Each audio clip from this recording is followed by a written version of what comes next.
Hello and welcome to StudyBong YouTube channel.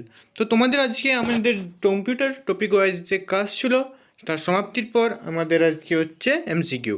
তো MCQ ক্লাসে কী রয়েছে প্রথমে দেখে নিচ্ছি আমরা। প্রথম প্রশ্ন, বাংলাদেশের প্রচলিত প্রথম কম্পিউটারটির নাম কি? তো প্রথম প্রচলিত কম্পিউটারটির নাম হচ্ছে IBM 1620।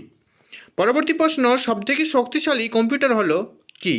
সুপার কম্পিউটার হচ্ছে সবথেকে শক্তিশালী। মাইক্রোপ্রসেসর আবিষ্কৃত হয় কত সালে? 1971 সালে। ব্যবহার শুরু হয় 1972 সাল থেকে। আবিষ্কারটা 1971 হয়ে গেলেও কিন্তু আমরা ব্যবহারটা শুরু করি 1972 থেকে। প্রথম মাইক্রো কম্পিউটারটি কি? অ্যাপেল হচ্ছে প্রথম মাইক্রো কম্পিউটার। 1 কিলোবাইট বিটের সংখ্যা কত? 1024 MB বা মেগাবাইট, 1024 KB। 1 কিলোবাইট সমান 1024 KB। কম্পিউটার তথ্য দেখার জন্য সবথেকে বেশি ব্যবহৃত হয় কিবোর্ড।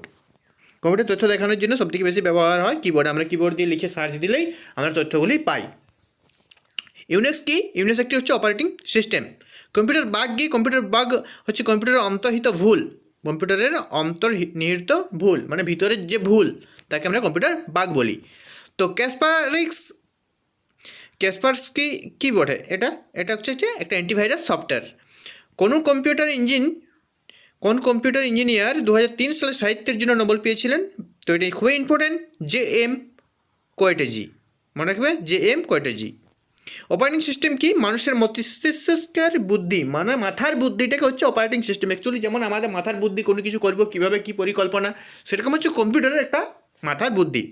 ফাইন্ড কমান্ডে কী থাকে? এডিট। ফাইন্ড কমান্ড মেনুতে এডিট থাকে। তোমরা গিয়ে দেখতে পারো কম্পিউটার যারা ব্যবহার করো, ফাইন্ড কমান্ড মেনুতে এডিট থাকে।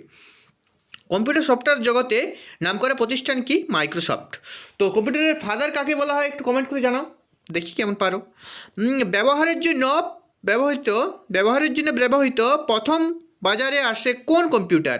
তো এটা হচ্ছে ইউনিভেস। এই কম্পিউটারের নাম হচ্ছে ইউনিভেস। মাইক্রো কম্পিউটারকে কী বলা হয়? PC বলা হয়। রম কি? Red only memory. তো রিড অনলি মেমোরি এটিকে কম্পিউটারের স্থায়ী শক্তিও বলা হয়।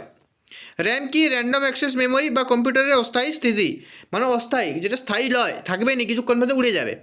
মাইক্রোসফটের নতুন সার্চ ইঞ্জিন কি হচ্ছে? গুগল। 1 বাইট বিটের সংখ্যা হচ্ছে 8। পঞ্চম প্রজন্মের কম্পিউটারের প্রধান বিশেষত্ব কি? অর্থাৎ কৃত্রিম বুদ্ধিমত্তা হচ্ছে আমাদের প্রধান এখানে বিশেষত্ব। মডেম কি? ইন্টারনেটের সংযোগ মাধ্যম মানে যোগাযোগটাকে ইন্টারনেটের সাথে করার জন্য যেটা ব্যবহার করে সেটা হচ্ছে আমাদের মডেম। প্রথম প্রজন্মে কী ব্যবহার করা হতো? Vacuum tube. দ্বিতীয় প্রজন্মে কী ব্যবহার করা হতো? ট্রানজিস্টার। কোন প্রজন্মে আইসি চিপস ব্যবহার করা হতো? তৃতীয় প্রজন্মে। চতুর্থ প্রজন্মে কী ব্যবহার করা হয়? কমেন্ট। ঠিক আছে, এটা কমেন্টে জানাও চতুর্থ প্রজন্মে কী ব্যবহার করা হয়, এটা কমেন্টে অবশ্যই জানাও। তো যদি আমাদের ভিডিওটা ভালো লাগে তাহলে চ্যানেলটা সাবস্ক্রাইব, পাশে থাকা বেল আইকনটা প্রেস করে লাইক করতে ভুলবে না। একটা তোমাদের কমেন্ট আমাদেরকে অনেকটা মোটিভেশন করে। তার জন্য আজকের ভিডিও এখানেই সমাপ্ত করলাম। Thanks for watching.